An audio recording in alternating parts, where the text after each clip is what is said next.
Magandang araw po. Ako po ay si Darlen, isang licensed life, health, and accident insurance agent. Ang pag-usapan po natin ngayon ay tungkol sa Medicare Part B.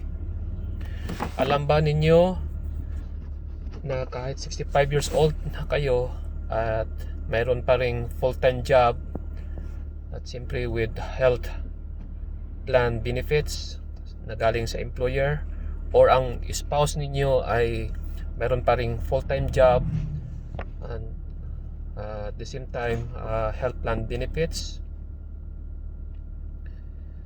at sobra sa 20 na full-time na empleyado ang nagtatrabaho sa company na pinagtatrabahoan ninyo, kayo po ay pwede pang hindi muna mag-enroll sa Medicare Part B, pero pwede na pa kayong mag-enroll sa Medicare Part A kasi wala itong premium.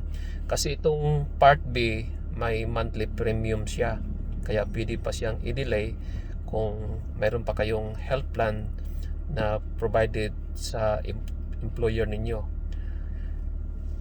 At siguraduhin na ang employer health plan ay ito ay katumbas sa Medicare Part A, B, and D.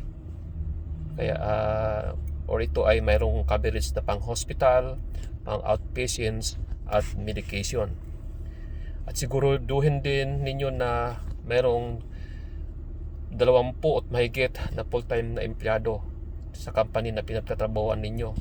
Kasi kung hindi nakaabot sa 20 empleyado at kayo ay 65 years old na, ang employer health plan benefits ninyo ay magiging secondary payer na.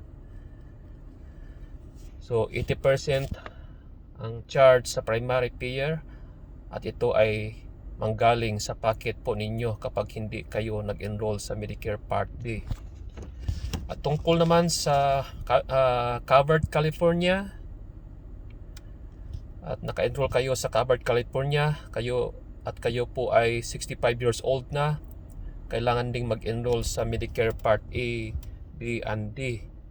Kasi hindi na po kayo qualified na tumanggap ng tulong galing sa state na nagbabayad ng health plan sa Covered California, dahil sa ikaw ay qualified na mag-enroll sa Medicare.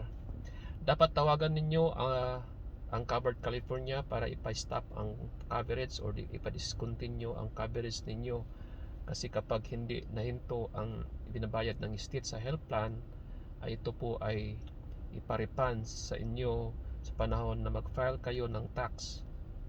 Tandaan po ninyo na ito ay isang maliit na impormasyon lamang at ito po ay hindi kompleto. Basahin po ninyo ang Medicare guidelines or tumawag po kayo sa Medicare sa kanilang office for more information.